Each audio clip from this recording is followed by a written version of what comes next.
All right, we're gonna get all this tape and paper off this thing, get cleaned up a little bit. We're gonna go ahead and get the doors ready to put on. We've test fit the doors already, lined them up, made sure everything looked good as we put on the rockers and the cab corners. We're gonna go ahead and check one more time, make sure everything's perfect before we start painting any jams or anything. Once we say it's done and it's painted, we don't wanna have to go back and do it again.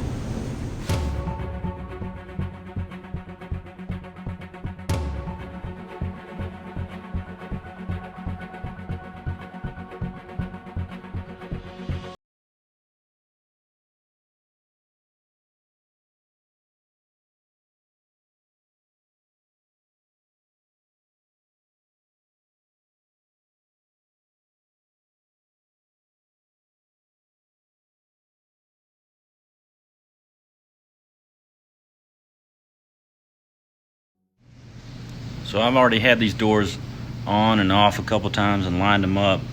When I got them where I wanted them, bolted them down, everything looked good. I drilled a couple of holes in each hinge so I could try to line them back up. A lot easier than it took the first time, or quicker. So I'll go in here and find these holes, line them up, tighten the bolts down, and that'll get me really close to where I want to be. And then I'll adjust from there.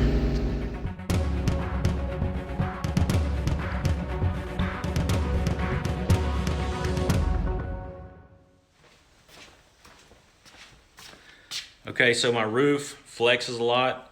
It's hard to block when it's flexing in and out, so I'm going to try to give it some more support to keep it from flexing so it's easier to block and get straight.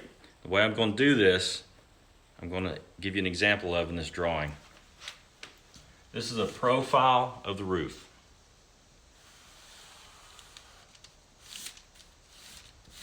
So that's your roof.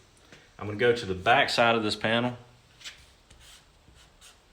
and I'm going to tap on it with a hammer and a paint paddle and work that whole roof all the way over, the very top edge of the roof all the way over. And that's going to give it more pressure to try to hold the roof up instead of letting it flex up and down. So that's what I'm going to try. Here we go.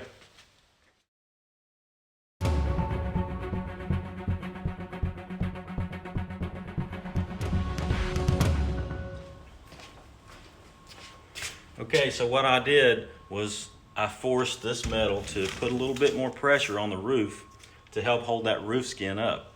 Because over time, as it has been pushed down, it's pushed the edges of the metal out very slightly, but they're pushed out, so it allows it to flex. If you can bring some support back in, it'll hold that roof where you want it to be. It's time to start blocking.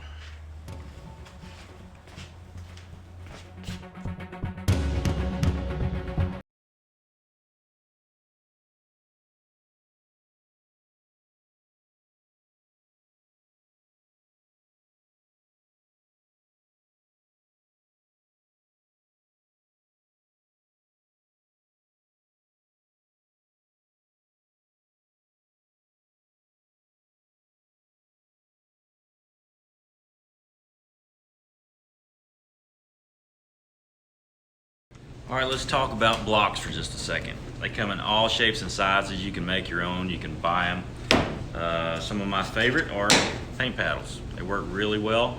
You can wrap the paper around, it gives you two sides to sand with. They also flex, so you can make them go to the contour of the surface that you're working on, which is very important. When you block a vehicle, to get it straight, whatever block you use, you want it positioned to where it gets the most contact with the surface. If you're blocking this type of surface that curves this way, convex curve, you wouldn't sand it this way because it's making very little contact with the surface.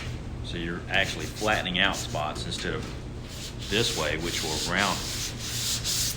You also want something that will go across the dent.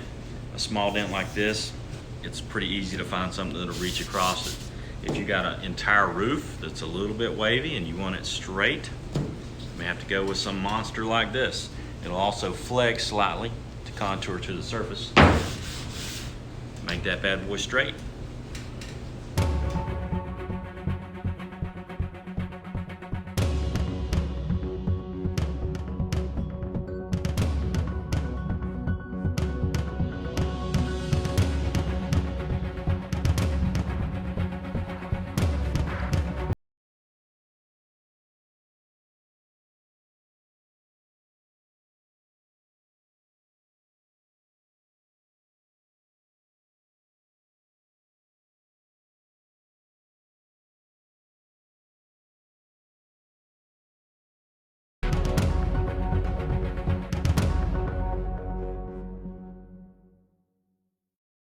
Okay, it's time for seam sealer on this thing. We're gonna go around it, tape off where we want the seam sealer. I'm trying to make it look real nice. Then we'll go ahead and prime everything after we're done with that.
So that's where we stand with the C10 project. We got the cabin primer. We're getting ready to sand everything to paint. We want to get the cab jammed out inside, painted, completed.